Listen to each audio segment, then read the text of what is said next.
Wilson. Oh. Yeah, I guess I must have heard. Maybe I just thought... I'll try the radio. Maybe there's some late news on it. Though you're probably right, Johnny. The super wouldn't stand a chance. Sure. The way I figured. Yeah, Johnny. Turn that off. What? I said turn it off. Why? Johnny. Hey, what gives? Well, I'm sorry. I don't like radio. Oh, it's all right, Johnny. We understand. Now, suppose we show you to your room and you take a good long sleep.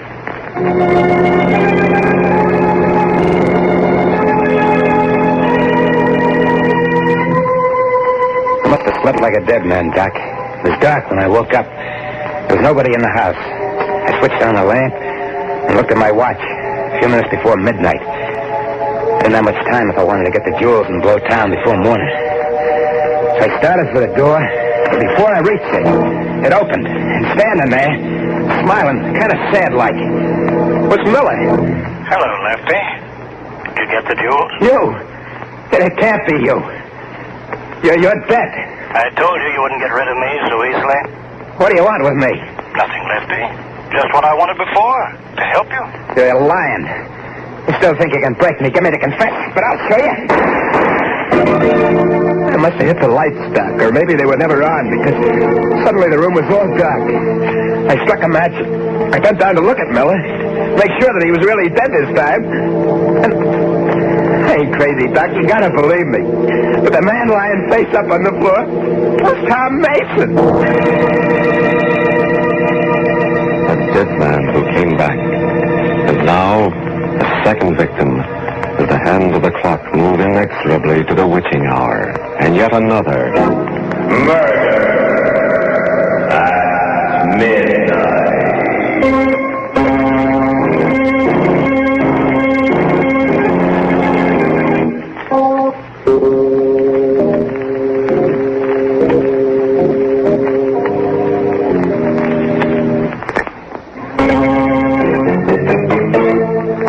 And now, back to Murder at Midnight. To Lefty O'Connor, sitting in a psychiatrist's office with a gun in front of him, trying to convince the doctor and himself that he is sane.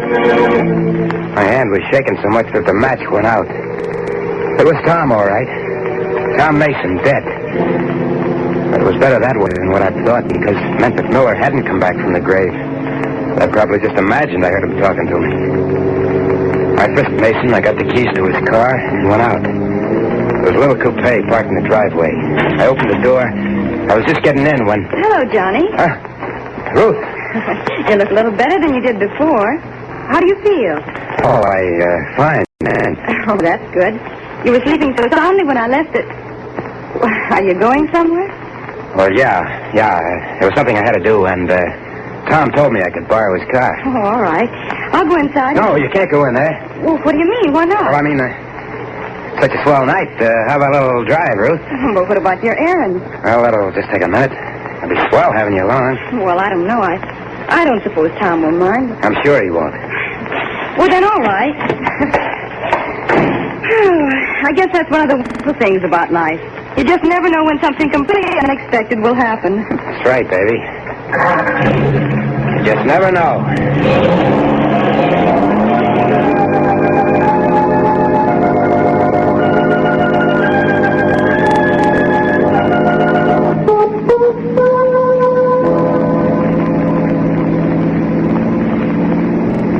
Why so quiet, Johnny?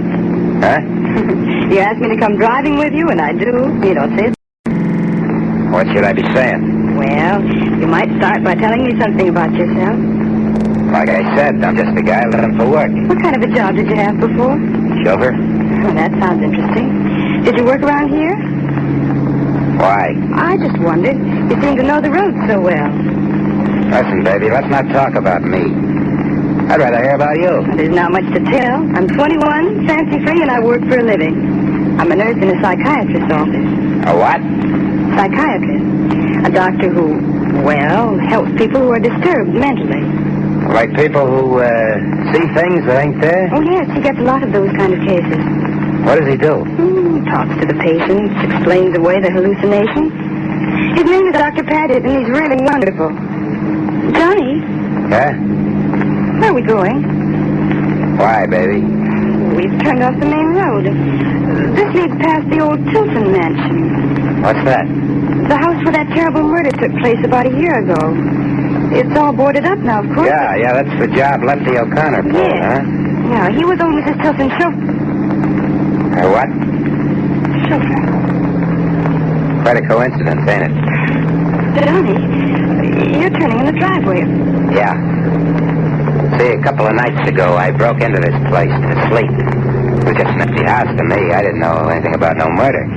I left the parcel behind. I want to pick it up. Oh, I see. You think I had any other reason for coming here? No, Johnny. Sit tight, baby. I'll be back in a minute. All right, Johnny. Well, why are you taking the keys? Just to make sure the car stays here, and you with it? But of course I'll stay. You better, baby. Or it'll be just too bad.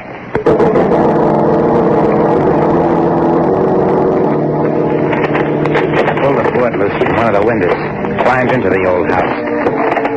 It was black as pitch inside. That musty, shut-in smell. Felt my way along the wall to the stairs, climbed to the second floor. The old lady's room was at the head of the stairs. It wasn't so dark in there. Windows hadn't been boarded, and the moonlight was coming in. I saw that marble fireplace with a gargoyle in the middle grinning at me. I picked up the poker and smashed into it. And there, behind where I pushed it past the loose brick, was a paper bag containing the jewels. I looked inside to make sure that everything was safe. Moonlight sparkled on them shiners. And Doc, suddenly, out of nowhere, it started. That music started. Johnny! Stop it! Johnny, where are you? What? Ruth! Get her to stop. Oh, stop. Mrs. Tilton, that tune. What tune? You mean you don't hear nothing? Well, no, Johnny. What, you must? It's gone now. Johnny, you're shaking all over. Johnny, what's that? What? Well, they're all over the floor. They look like diamonds, jewels. Didn't I tell you to stay in the car? What are you doing up here? I heard noises and you... You were spying on me. No, I wasn't, Lefty. What did you call me? Nothing. So you guessed it, huh? Okay. I am Lefty O'Connor, and I came back for the jewels. But that information ain't traveling far. Not with you, anyway.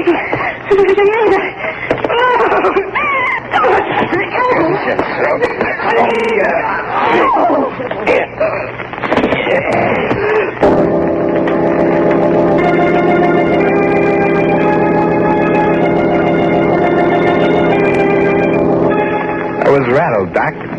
The music did it. That and everything else. I left the lion there, and I picked up the jewels and beat it. Started the car fast. Just about hit the main highway when the wheels started acting funny. I got out to look. The flat. My luck had played out. If I took the time to change it, someone might... Oh, and just then I did hear a car coming. I froze, waiting for it to pass. Instead, it stopped, and... Hi, Johnny. Oh, my...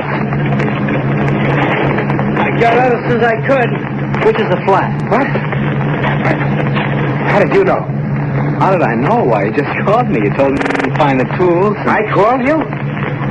Oh, yeah. Don't you remember? No, I don't. I couldn't have. Of course, it's none of my business, Johnny, but you've been acting awful funny. I'm beginning to think maybe you ought to go see a doctor. Someone like Doc Patchett that Ruth works for. There's nothing wrong with me. Nothing. Okay. Get started with this, Jack. The rest of the tools are under the front seat. I'll get them. No, wait. Hey, what's this head your back there? Give me that. You're going in for pebble collecting, huh? Pebbles? Yeah, look at them. Oh, they are pebbles, huh? Yeah?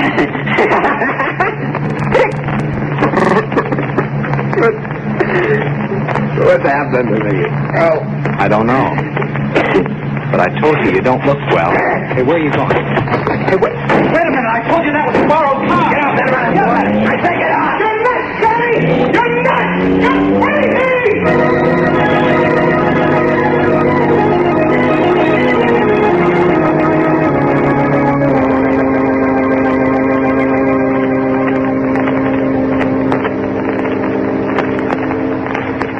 Well, there it is, Doc.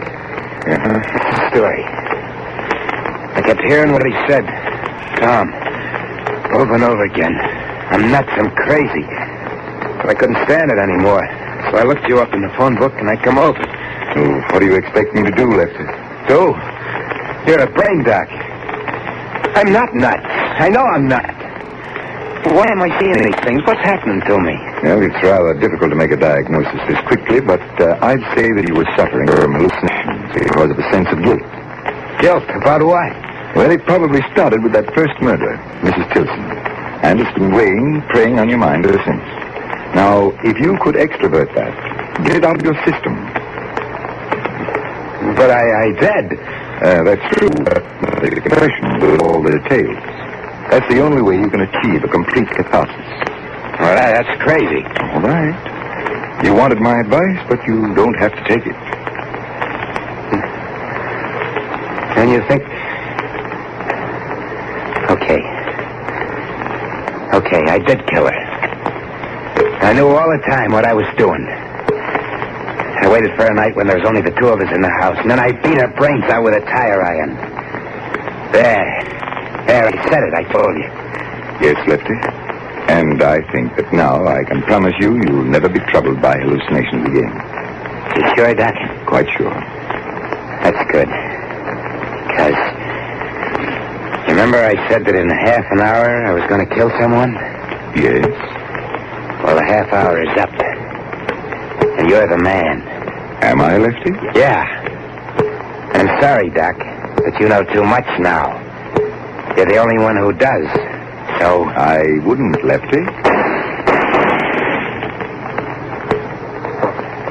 Why are you sitting there like that? I shot you. Yes, Lefty, with blanks in your gun. All right, boy. Hey, easy, Lefty. We got you covered. No. And Mason. Did you get it? Uh-huh. Every Now, word. You're cops. No kidding. And the whole thing. I mean, you escaped and everything that happened afterwards was just a trick. That's right. You wanted to show I wasn't nuts. Got me to confess. Smart boy. We made just one mistake, Lefty. Or rather, Ruth did.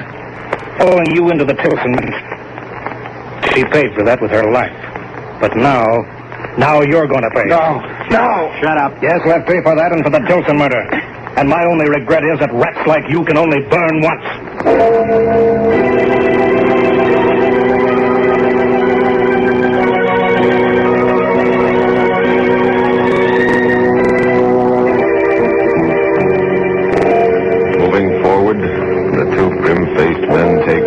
Lefty O'Connor, and Lefty knows that he's come to the end of the road. The road began when he first heard the clock in the old Tilson mansion strike 12 for murder at midnight.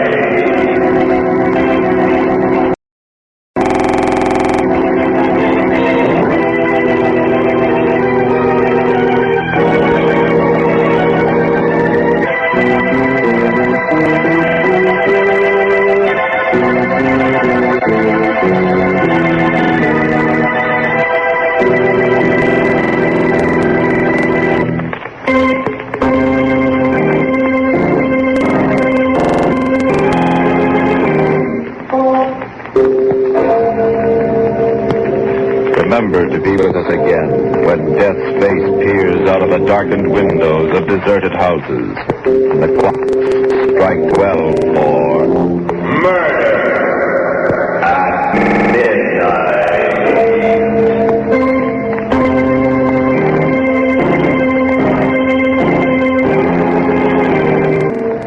The part of Lefty O'Connor was played by Joseph Julian. With music by Charles Paul, Murder at Midnight was directed by Anton M. Leader.